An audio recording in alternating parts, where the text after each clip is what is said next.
we're going to bridge theory and practice by putting two readings and conversation together.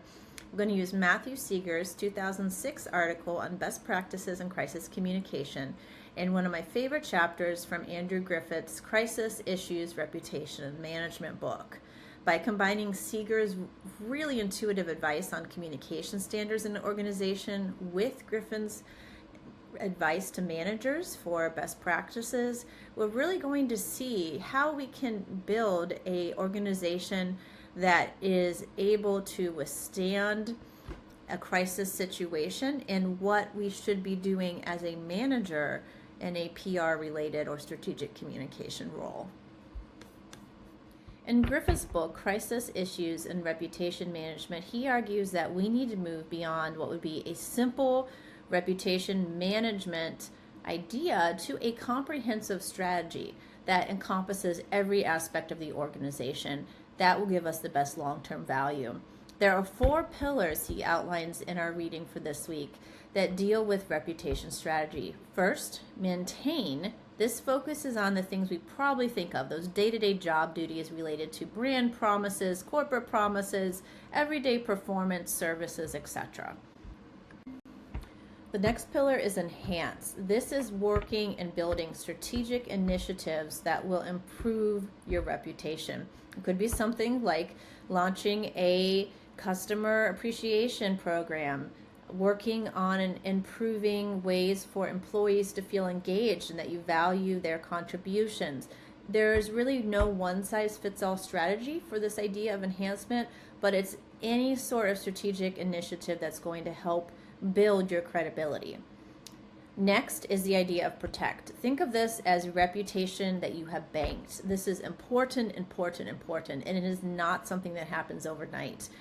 As an organization, every time you have a positive initiative, something that enhances your organizational value, you can take that positive reputation to the bank, keep it, use it for when you need it. It's something that is incredibly important then to know that you have, and that you have that sort of brand trust established, especially in a crisis situation. The final pillar is utilize. Take that credit, as I said, especially that capital when you need it, take it from the bank. But this is something that, once again, you can't just instantly have. You have to be able to develop it. You have to go back to your strategic goals. That's one of the big parts of this utilize pillar. Look at your strategic goals. Are you achieving them? Do you have reputation goals and brand guidelines built in? If not, this is something that this utilize category is asking you to work on. And this is not a one department only sort of strategic goal. One of the things that makes, I think, public relations a little bit tricky to identify where it fits in an organization is the fact that good public relation practice is something that's inclusive, and every department should be engaged in thinking through strategic communication for the organization. Now, to understand how someone would work in a role as a chief information officer or solely PR related role in an organization, we're going to add in Seeger's principles for best practices in crisis communication. This is what's really going to take those pillars of Griffin and move them beyond what would be a very cookie cutter typical organizational response. There are 4 of Seeger's principles that I really want to highlight in today's lesson. First is the idea that this is not a policy, this is not a we just do it to do it. Process matters, and good strategic communication decisions are something that include everybody in your organization in the decision-making process. It's not something that you can effectively do if you do it after the fact, as more of a rubber stamp, hey, we had people involved, but not really. We don't see this sort of model working in a classic management sort of model. Next, you want to look at honesty and candor. This means that as an organization, you need to be truthful. You need to be honest, and that will help build that long-term credibility, that reputation that you can bank. Next, you need to communicate with compassion. You need to recognize that coming across as cold, unprofessional, and personal, those are death kills to an organization's reputation. We look at situations such as the BP oil spill, and looking at how the CEO came across as crass and uncaring when there was a massive Gulf spill in the United States affecting countless lives as well as people's professions, animals, changing the entire ecosystem of a region. That is the sort of thing that you don't want to have happen.